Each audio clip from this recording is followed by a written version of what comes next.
In the heart of New York City, where skyscrapers pierced the clouds and ambition ran as high as the buildings themselves, there lived a man named Charles Whitmore. He was the CEO of Whitmore Industries, a tech giant that had its fingers in everything from artificial intelligence to renewable energy. To many, Charles was a legend, a self-made millionaire who had clawed his way to the top with nothing but grit and determination. But behind his polished suits and confident smile lay a darker side, one that few dared to speak about openly. Charles ruled his empire like a king, expecting absolute loyalty and perfection from everyone around him.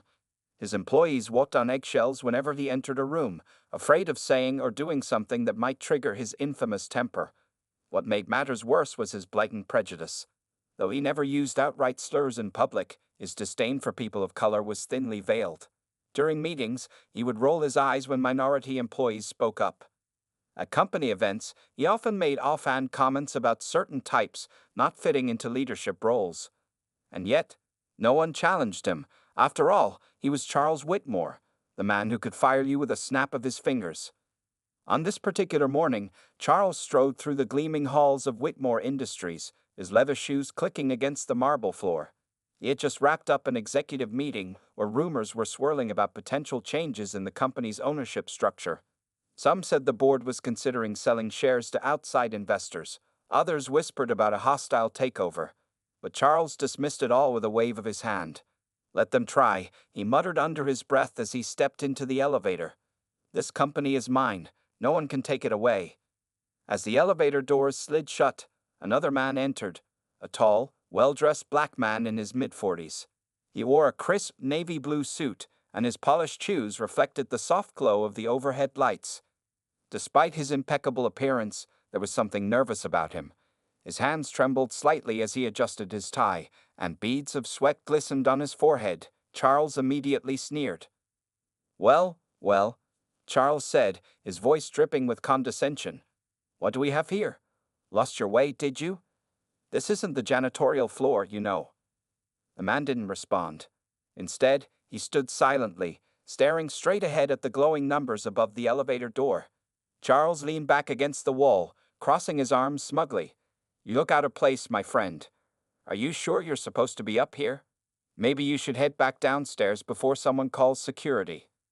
Still, the man said nothing. His jaw tightened ever so slightly, but other than that, he gave no indication that Charles' words affected him. For a brief moment, Charles felt a flicker of irritation. Was this guy ignoring him? Who did he think he was? "Listen," Charles continued, his tone growing sharper. "I don't care what nonsense HR has been spouting lately about diversity and inclusion. People like you don't belong in places like this. You wouldn't last 5 minutes in a boardroom full of real decision makers." The elevator dinged, signaling their arrival at the parking garage. The man stepped out without a word, leaving Charles alone. As the doors closed again, Charles shook his head, muttering to himself, "Pathetic. Absolutely pathetic." Little did Charles know, the man he had mocked so cruelly wasn't just any stranger. In fact, he was Marcus Johnson, a billionaire entrepreneur whose name was synonymous with innovation and success. Over the years, Marcus had built several groundbreaking companies, amassing a fortune that rivaled even Charles. And now, thanks to some clever financial maneuvering, Marcus had quietly acquired a controlling stake in Whitmore Industries. But Charles remained blissfully unaware of this fact. As he climbed into his luxury car and sped off toward home, he couldn't shake the image of the trembling man in the elevator. Something about him lingered in Charles' mind, though he couldn't quite put his finger on why. It was almost as if the man had known something Charles didn't, a secret that would soon turn his world upside down. For now, however, Charles pushed the thought aside. He had more important things to worry about, like figuring out who was trying to meddle with his company. What he didn't realize was that the answer was closer than he thought, and it came in the form of the very man he had ridiculed just moments ago. The next morning, Charles Whitmore walked into the grand conference hall of Whitmore Industries, his usual air of arrogance leading the way. The room buzzed with nervous energy as executives whispered about the rumored shake-up in ownership. Some speculated it was a foreign investor, while others guessed it might be a rival tech company trying to take over. But Charles didn't pay much attention. He waved off the chatter like it was nothing more than background noise. "Enough of this nonsense," Charles snapped, silencing the room with a sharp glare. No one is taking this company away from me. Let's focus on what matters, results. As the meeting dragged on, Charles couldn't shake the memory of the strange man from the elevator the day before. The tall, well-dressed black man who had stood silently despite Charles' insults. For some reason, the image lingered in his mind, though he couldn't explain why. Pushing the thought aside, Charles launched into another lecture about maintaining dominance in the market. Hours later, after the meeting ended, Charles stepped out of the building and entered the elevator once again. To his surprise and growing irritation, the same man was inside. This time, Charles didn't bother masking his disdain. He leaned against the wall, crossing his arms over his chest, and let out an exaggerated sigh. Well, Charles sneered, his voice dripping with mockery. Back for round 2? Still lost, I see. Or are you here to deliver something? Maybe shine my shoes? The man turned slightly, finally meeting Charles' gaze. His eyes were calm but piercing, as though he could see right through Charles' bravado. For a brief moment, Charles felt unnerved, but he quickly covered it up with another sarcastic remark. What's wrong? Cat got your tongue. Don't tell me you're too scared to even speak. The man remained silent, his expression unreadable. Charles grew angrier. Who did this guy think he was? How dare he ignore someone like Charles Whitmore? It was infuriating. Clenching his fists, Charles decided to push further. You know, Charles said, his tone laced with condescension, people like you shouldn't wander around places like this. You'll only embarrass yourself. Stick to what you're good at, whatever that is. The elevator dinged, signaling their arrival at the parking garage. Without a word, the man stepped out, leaving Charles fuming in frustration. Why hadn't the man retaliated? Was he stupid? Weak? Or was there something else going on? Later that evening, Charles attended a lavish gala hosted by the board of directors to celebrate Whitmore Industries' latest achievements. The event was held in a luxurious ballroom adorned with crystal chandeliers and golden accents. Guests mingled, sipping champagne and exchanging pleasantries, while servers circulated with trays of hors d'oeuvres. Charles moved through the crowd, shaking hands and flashing his signature smug smile.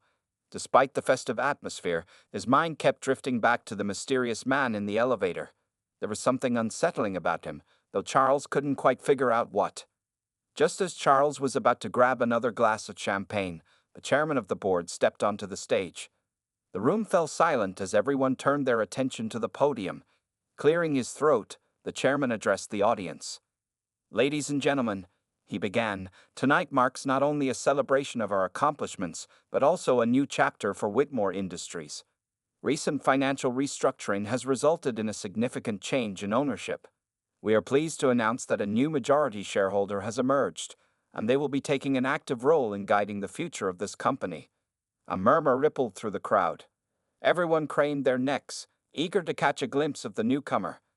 Charles felt a knot tighten in his stomach. Who could it be? Surely, no one could wrest control away from him. Before he could dwell on it further, the chairman continued. Please join me in welcoming the new owner of Whitmore Industries, Mr. Marcus Johnson. At that moment, the very man Charles had ridiculed twice in the past 24 hours walked onto the stage. Dressed in a sharp suit, Marcus exuded confidence and poise. Gasps echoed throughout the room as guests realized who he was. Marcus Johnson wasn't just any investor. He was a billionaire entrepreneur known for revolutionizing industries with his innovative ideas. His presence sent shockwaves through the crowd, and straight into Charles' heart. Charles stood frozen, his champagne flute slipping from his fingers and shattering on the floor. His face turned pale as realization dawned on him.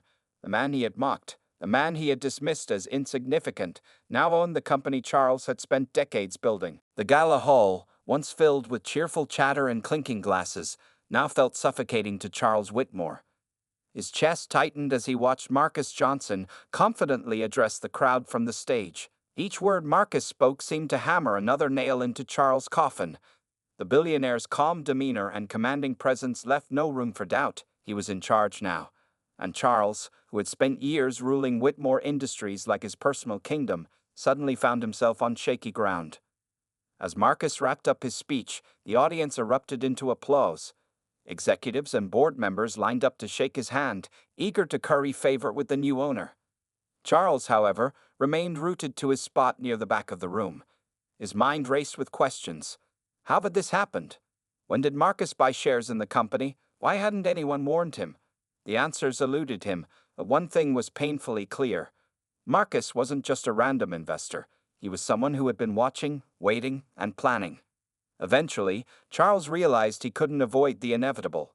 Summoning every ounce of courage, he approached Marcus, forcing a smile onto his face. "Mr. Johnson," he said, extending his hand stiffly. "Congratulations on your acquisition." Marcus turned to face him, his expression unreadable. For a moment, neither man spoke. Then Marcus reached out and shook Charles' hand firmly. "Thank you, Mr. Whitmore. I've admired your work for years. Your leadership has taken this company far." Charles blinked, caught off guard by the compliment. Was Marcus being sincere, or was this some kind of twisted game? He forced a laugh, trying to play it cool. "Well, I'm glad you think so, though I must admit I didn't expect such a dramatic change." Marcus raised an eyebrow, his gaze steady. "Change is necessary for growth, wouldn't you agree?" The question hung in the air, heavy with meaning. Charles swallowed hard, unsure how to respond. Instead, he changed the subject. "So, what's next? Any big plans you'd like to share?" Marcus smiled faintly. "We'll discuss that soon. But first, let's make sure everyone understands that this company values integrity, inclusivity, and innovation above all else. Those principles will guide us moving forward." Charles nodded, though his stomach churned. He knew exactly what Marcus was implying. His own behavior would no longer be tolerated. Every racist remark, every condescending comment, every act of prejudice was now under scrutiny. For the first time in his life, Charles felt vulnerable, exposed. The next morning, Charles arrived at the office early, hoping to prepare himself for whatever lay ahead. But when he stepped off the elevator, he froze. There, sitting at his desk and his chair, was Marcus Johnson. Papers were spread across the surface, and Marcus was reviewing them with ease, as if he'd been running the company for years. "Good morning, Mr. Whitmore," Marcus said without looking up. "I hope you slept well." Charles clenched his jaw, struggling to maintain his composure. "What are you doing in my office?" "This isn't your office anymore," Marcus replied calmly, finally meeting Charles' eyes. "It belongs to the company and its owner."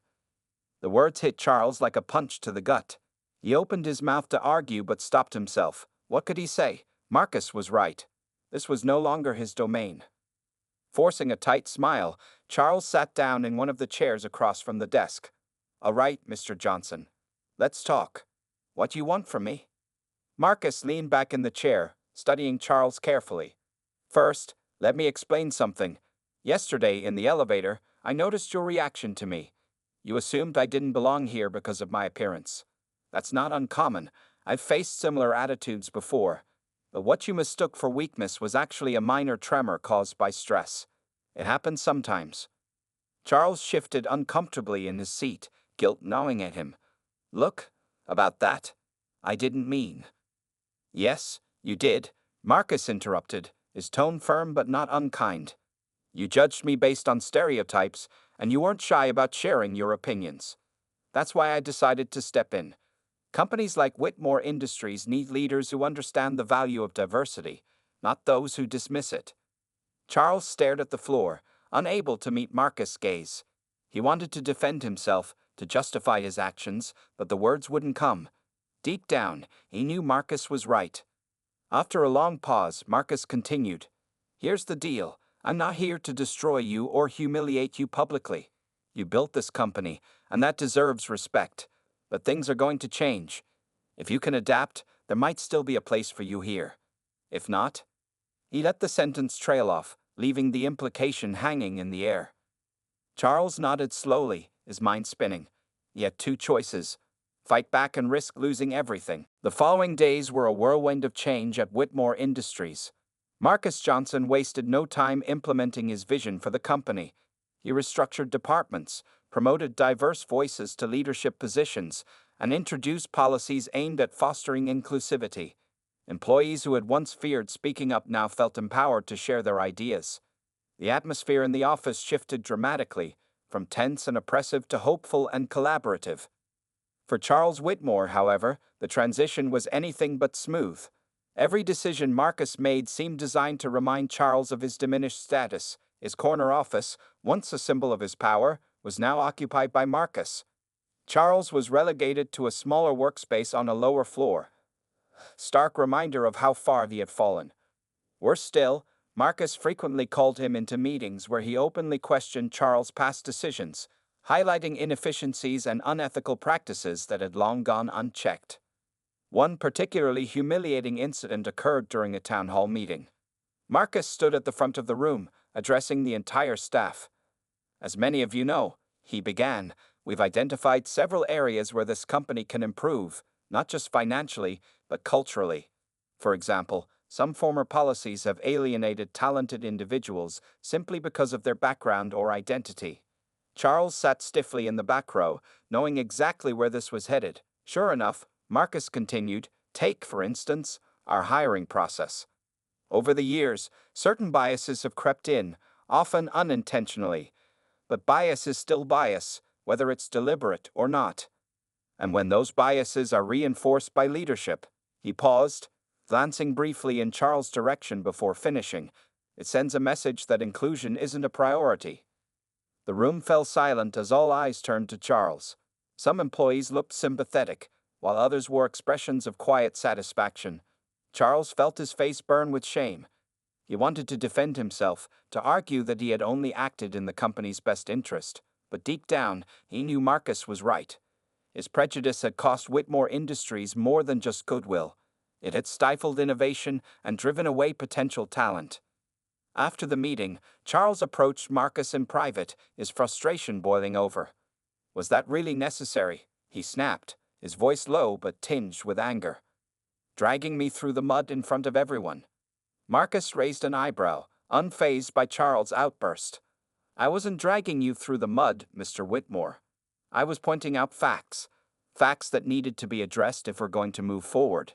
If you want to avoid situations like that in the future, perhaps you should focus on changing your behavior instead of blaming others."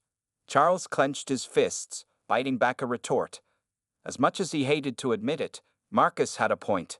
Lashing out wouldn't solve anything. It would only make him look worse. With great effort, he forced himself to take a deep breath and nod. "Fine. What do you expect me to do?" Marcus leaned back in his chair, studying Charles thoughtfully. "Here's the thing. I don't hate you, Charles. In fact, I believe you still have value to offer this company. You're smart, strategic, and deeply knowledgeable about its operations. But none of that matters unless you're willing to grow. That means owning up to your mistakes and working to become part of the solution rather than the problem." Charles hesitated, unsure how to respond. On one hand, he resented Marcus' authority and the way he had dismantled everything Charles had built. On the other hand, he couldn't deny the truth in Marcus' words. If he refused to adapt, he risked losing even more: his reputation, his career, and any chance of redemption. "All right," Charles said finally, his voice barely above a whisper. "Tell me what I need to do." Marcus smiled faintly, sensing a crack in Charles' armor. "To start, I'm assigning you to mentor a group of junior executives. They're talented, ambitious, and come from diverse backgrounds. Your job will be to guide them, share your expertise, and learn from them in return. It won't be easy. You'll have to confront some uncomfortable truths about yourself along the way. But if you succeed, it could pave the way for real growth, for both you and the company." Charles nodded reluctantly, though dread settled in his stomach. Mentoring young professionals was the last thing he wanted to do, especially since many of them came from communities he had dismissed in the past. Still, he had no choice but to accept. This was his chance to prove he wasn't beyond saving, or so Marcus claimed. Over the next few weeks, Charles met regularly with the group of mentees. At first, he struggled to connect with them, his old habits creeping in whenever they challenged his views. But slowly, almost imperceptibly, something began to shift. As weeks turned into months, Charles Whitmore found himself navigating uncharted territory. The task force Marcus had assigned him to lead was unlike anything he'd ever done before. Its mission was clear: identify and dismantle systemic barriers within Whitmore Industries that hindered diversity and inclusion. For a man who had spent decades dismissing such issues, the work felt foreign and often overwhelming. Yet, Charles couldn't deny that it forced him to confront parts of himself he had long ignored. At first, Charles approached the role with reluctance. He attended meetings but contributed little, letting others take the lead while he observed silently. But as time went on, something shifted. Listening to stories from employees, many of whom had endured discrimination or microaggressions under his leadership, opened his eyes in ways he hadn't expected. One particularly poignant moment came during a focus group session where a young Latino engineer named Diego shared his experience. "I've been here for 3 years," Diego said, his voice steady but tinged with frustration. "I've worked hard, delivered results, and yet I'm constantly overlooked for promotions. When I bring up ideas in meetings, they're ignored until someone else repeats them. It's exhausting." Charles sat at the back of the room, his pen frozen mid-note. He recognized the truth in Diego's words, not because he had witnessed it directly, but because he had been part of the system that allowed it to happen. For years, he had dismissed complaints like these as excuses, believing success came solely from merit. Now, faced with undeniable evidence, he couldn't ignore the harm caused by his indifference. After the session, Charles lingered behind, approaching Diego cautiously. "Thank you for sharing your story," he said, his tone unusually sincere. I realize now that I failed you and others like you. That's not an excuse, it's just the truth. Moving forward, I want to make sure things are different." Diego looked surprised but nodded. "It's a start, Mr. Whitmore. Actions matter more than words." Those words stuck with Charles long after the meeting ended. They became a mantra, pushing him to take meaningful steps toward change. Under his guidance, the task force implemented several initiatives, including bias training programs, revised hiring practices, and mentorship opportunities for underrepresented employees. While some senior executives grumbled about the changes, most staff welcomed them enthusiastically. Marcus noticed Charles' growing commitment and decided to challenge him further. During one of their regular check-ins, Marcus handed him a thick folder filled with data and proposals. "This is our next project," Marcus explained. "We're launching a foundation to support minority entrepreneurs. I'd like you to co-chair it with me." Charles stared at the folder, stunned. "You want me to help run it? After everything?" Marcus leaned forward, his expression serious but encouraging. "Yes, I do. You've made mistakes, Charles, that's undeniable. But you've also shown willingness to learn and improve. This foundation is about giving people opportunities they might not otherwise have. Who better to lead it than someone who understands what it means to be given a second chance?" The weight of Marcus' words hit Charles like a ton of bricks. Here was the man he had ridiculed and underestimated, offering him not just forgiveness but trust. For the first time in his life, Charles felt truly humbled. Over the following weeks, Charles threw himself into the foundation's planning process. He met with aspiring entrepreneurs, listened to their struggles, and helped secure funding for their ventures. Each interaction reminded him of how much he still had to learn, and how far he had come since that fateful day in the elevator. One evening, as he reviewed grant applications at his desk, Charles paused to reflect. The journey hadn't been easy. There were moments when self-doubt crept in, when old habits threatened to resurface. But through it all, he had persevered, not for recognition, but because he genuinely wanted to make amends. For the first time in years, Charles felt a sense of purpose beyond profit margins and power plays. He realized that redemption wasn't about erasing the past. It was about building a better future. And though he knew he would never fully undo the damage he had caused, he was determined to leave a legacy worth remembering. Little did Charles know, his efforts were already beginning to inspire those around him. Employees who had once feared him now saw glimpses of the man he was becoming, a man willing to admit his flaws and strive for growth. Even Marcus, who had initially doubted whether Charles could change, began to view him in a new light. Redemption wasn't guaranteed. It required constant effort and accountability.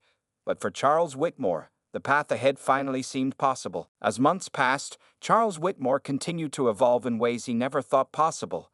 The Foundation for Minority Entrepreneurs, co-chaired by him and Marcus Johnson, became a beacon of hope within the community.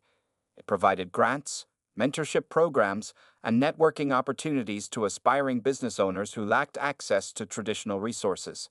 For Charles, it was more than just a project. It was a chance to rewrite his story. One crisp autumn morning, Charles stood at the podium during the Foundation's inaugural gala. The room buzzed with excitement as dozens of entrepreneurs mingled with investors and industry leaders. As Charles prepared to deliver his speech, he glanced around the room, taking in the diverse faces smiling back at him. Gone were the days when he saw people through the lens of prejudice. Now, he saw potential, resilience, and untapped brilliance. "Thank you all for being here tonight," Charles began, his voice steady but filled with emotion. "When I first joined this initiative, I'll admit, I wasn't sure I belonged. My past actions have hurt many, including some of you in this room. But over time, I've come to understand that growth begins with accountability." He paused, scanning the audience. Some attendees nodded encouragingly, while others listened intently, their expressions unreadable. Charles took a deep breath before continuing. "I used to think success was defined by power and control.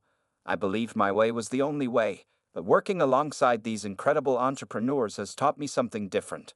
True success is about lifting others up, creating opportunities, and building a world where everyone can thrive, not just a select few." The crowd erupted into applause, and Charles felt a lump rise in his throat. This moment, a standing ovation from people he had once dismissed, was both humbling and surreal. He stepped away from the podium, overwhelmed but grateful. Later that evening, Charles found himself sitting alone on a bench outside the venue, reflecting on how far he had come. Marcus joined him moments later, holding 2 cups of coffee. "You did well tonight," Marcus said, handing 1 cup to Charles. "I could see the impact your words had on people." Charles chuckled softly, shaking his head. "It's strange, isn't it? A year ago, I wouldn't have imagined myself saying those things or even believing them.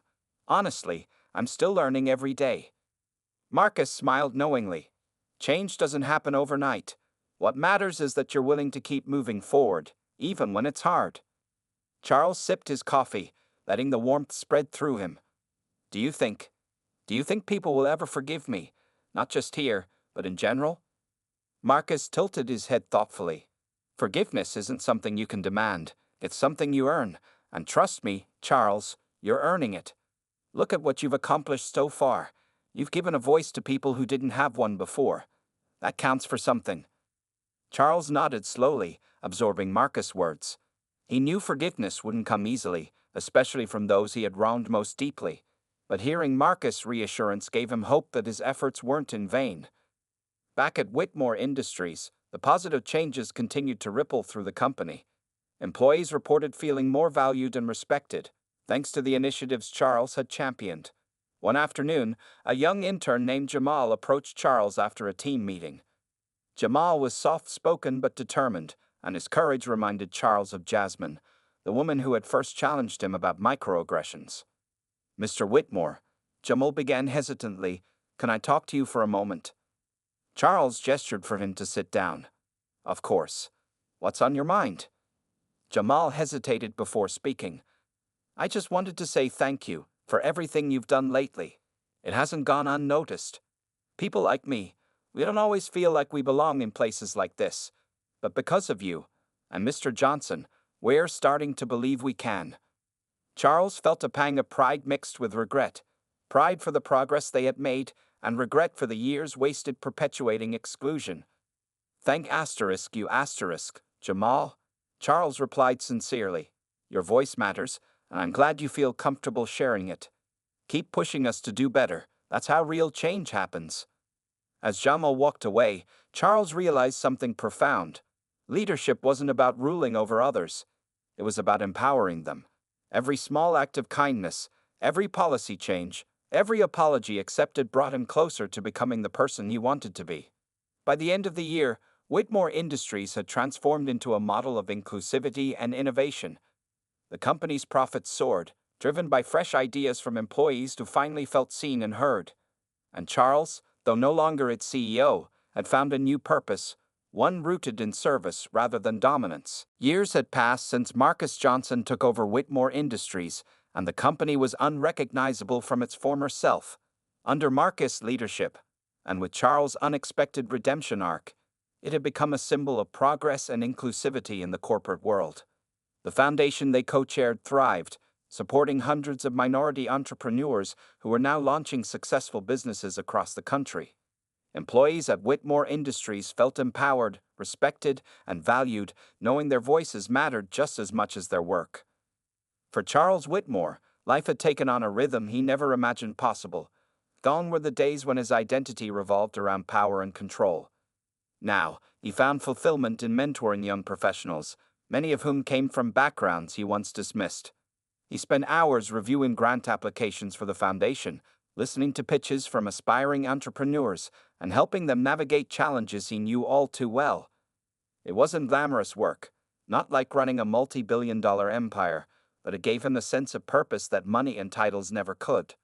One sunny afternoon, Charles sat in a small cafe near the community center funded by the foundation. Across the table was Jamal, the same intern who had thanked him years earlier. Jamal was no longer an intern. He had risen through the ranks at Whitmore Industries and now led one of the company's most innovative teams. Today, however, Jamal wasn't there to discuss work. He had news to share.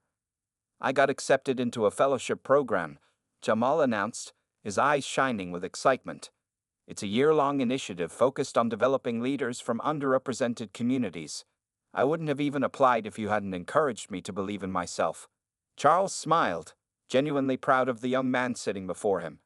"That's incredible, Jamal. You've earned this opportunity. All I did was point you in the right direction. You're the one who ran with it." Jamal shook his head, insistent. "No, Mr. Whitmore. You did more than that. You showed me that people can change, that someone like you could admit your mistakes and grow. That gave me hope when I needed it most." Charles felt a lump rise in his throat. He wanted to deflect the praise, to downplay his role, but he knew Jamal meant every word. Over the years, Charles had come to understand that transformation wasn't just about personal growth. It was about inspiring others to see the possibility of change in themselves. Later that week, Charles attended a board meeting alongside Marcus. Though they no longer worked directly for Whitmore Industries, both men remained closely involved in its operations, ensuring the values of diversity and inclusion stayed at the forefront. During the meeting, the chairman presented an update on the company's performance. Profits had reached record highs, employee satisfaction scores were off the charts, and the foundation continued to expand its reach. When the meeting ended, Marcus pulled Charles aside. "I've been thinking," Marcus said, his tone thoughtful. "We've accomplished so much together, but there's still more we can do.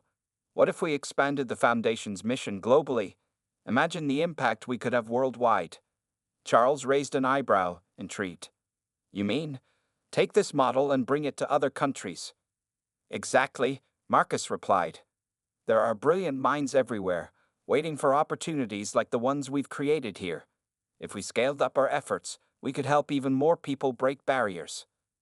The idea lit a fire in Charles.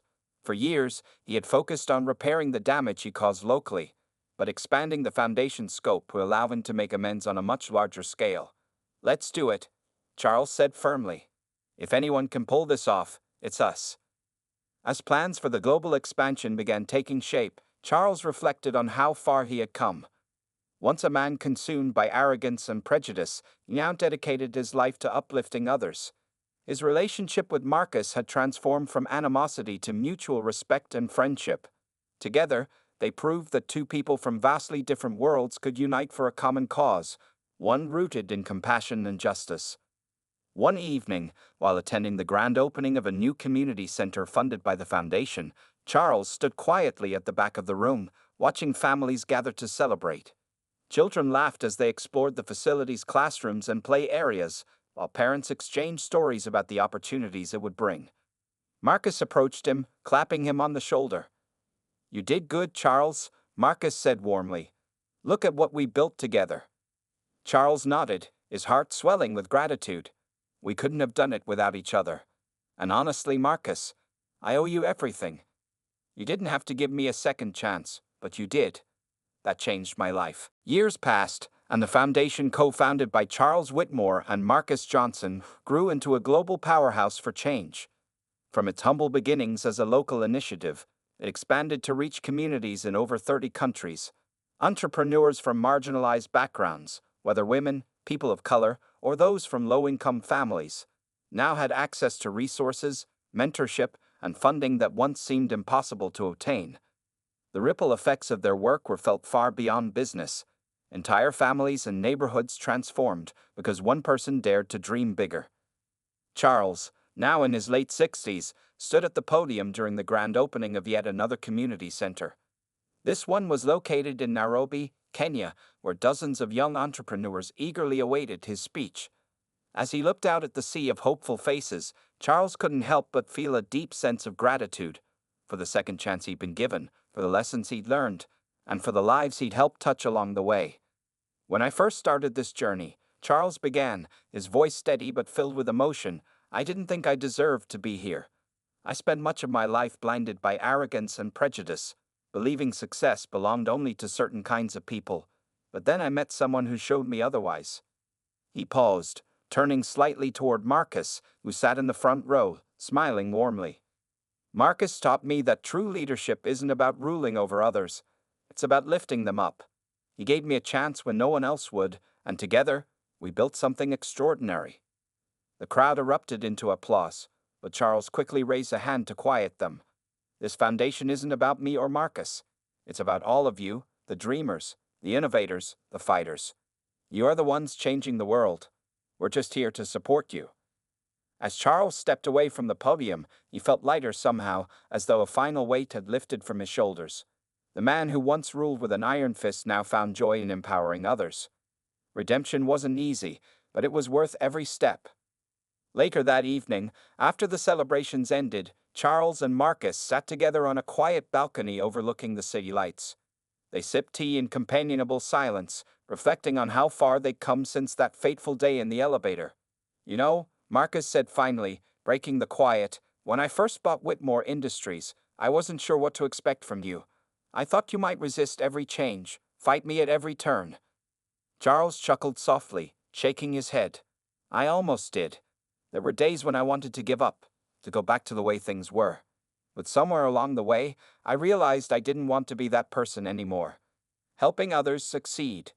It's more rewarding than anything I ever achieved on my own." Marcus nodded, his expression thoughtful. "And look at what you've accomplished. You've inspired so many people, including me. Watching you grow has been one of the greatest privileges of my life." Charles swallowed hard, touched by the sincerity in Marcus' words. "Thank you, Marcus, for everything. Not just for giving me a second chance, but for showing me that even the hardest hearts can change." They sat in silence for a while longer, taking in the beauty of the night sky. Below them, the streets buzzed with energy, a reminder of the countless lives being transformed by their work. Weeks later, Charles returned home to New York City. Retirement loomed on the horizon, but he wasn't ready to slow down just yet. Instead, he poured his energy into writing, a memoir detailing his journey from arrogance to redemption. Titled From Power to Purpose, the book became an instant bestseller, inspiring readers around the world to confront their biases and strive for growth. In interviews, Charles spoke candidly about his past mistakes and the lessons he'd learned. "Change is possible," he often said, "but it requires humility, accountability, and a willingness to listen. If someone like me can do it, anyone can." His story resonated deeply, sparking conversations about diversity, inclusion, and second chances. Schools and universities invited him to speak, eager to share his message with the next generation of leaders. Though Charles never sought fame, he embraced the opportunity to leave a lasting legacy, one rooted in compassion rather than control. Years later, long after Charles retired, Whitmore Industries continued to thrive under new leadership. Its culture of inclusivity remained intact, serving as a model for companies worldwide. Meanwhile, the foundation Charles and Marcus built touched millions of lives, proving that even the smallest acts of kindness could create waves of change. On Charles' 80th birthday, Marcus threw him a small celebration at the original community center they'd opened years ago. Surrounded by friends,